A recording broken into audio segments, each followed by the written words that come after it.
So now let's prove this basic result about quadratic residues. If we have any odd prime, there are exactly p minus 1 over 2 quadratic residues and exactly p minus 1 over 2 quadratic non-residues mod p. Let's go ahead and prove this.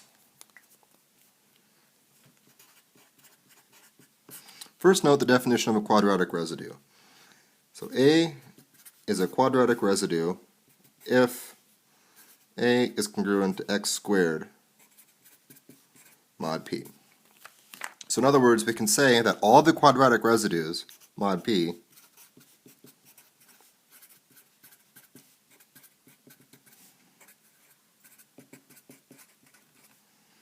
are 1 squared, 2 squared, all the way up to p minus 1 squared. Because these are all the numbers less than p, and we square it, so this is going to encompass all the quadratic residues. However, we don't know if any of them are repeated on this list. But we can make this observation. So we let p be between 1, let b be between 1 and p minus 1, and consider the quantity p minus b squared. So p minus b squared shows up somewhere on this list, because b is between 1 and p minus 1. Now, but this is equal to p squared minus 2bp plus b squared, and that's congruent to b squared mod p. And what this tells us is that 1 squared, 2 squared, up to p minus 1 over 2 squared is congruent to the list p minus 1 squared all the way up to p minus 2 squared, p minus 1 squared. So these are the same mod p, these are just in reverse order because of this relationship.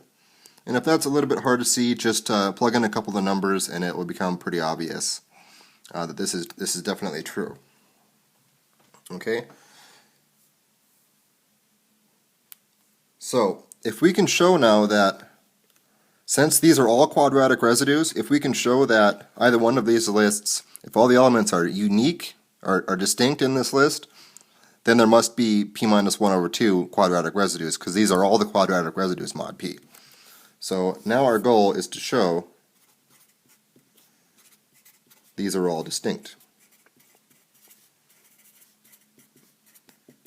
We know that they make up all of the quadratic residues mod p, and if they're all distinct, we can see clearly that it's p minus 1 over 2 of them.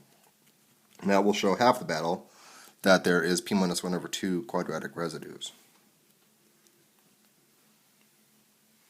And so let's assume, for the sake of contradiction, that there is an a squared congruent to b squared mod p. Somewhere in this list. A and b are both in that list by assumption. Okay? And what this says is p divides a squared minus b squared. Let me go ahead and be clear here and say a, b are somewhere in 1, 2, up to p minus 1 over 2. Okay? So p divides a squared minus b squared, and we can factor a squared minus b squared. So p divides a minus b times a plus b. Now note, a plus b is going to be less than or equal to, the biggest it can be is p minus c. The biggest it could be is if a was p minus 1 over 2 and b was p minus 3 over 2. So in other words, it's less than p minus 1. Less than or equal to p minus 1. I guess we can suppose they are both p minus 1 over 2.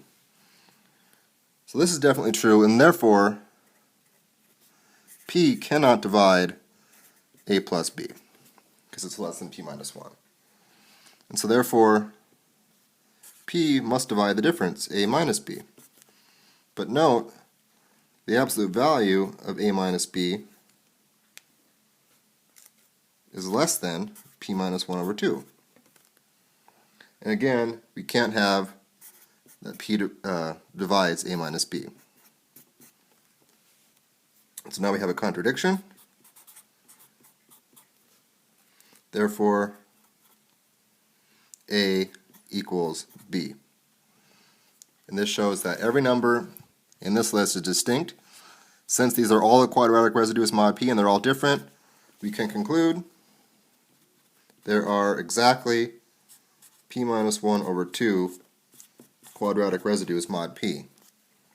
And therefore, since these are all the quadratic residues mod p and there's p minus 1 over 2 elements remaining, we can conclude the other half must be quadratic non-residues mod p.